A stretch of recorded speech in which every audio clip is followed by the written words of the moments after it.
Alright, Robert, your new part showed up. She's installed. Wires hooked back up. I still have the harness disassembled because I haven't put it back together because we're about to do the fire up test. It's going to take your key. Got power on and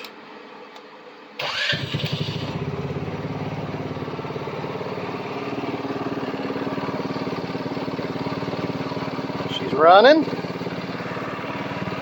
This is about the 5th time I've fired it up.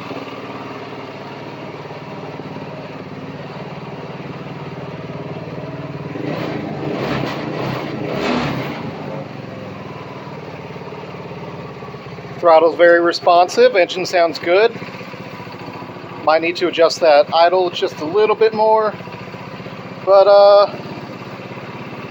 yeah. I'm gonna go ahead and button everything up, get it put all back together and test drive her.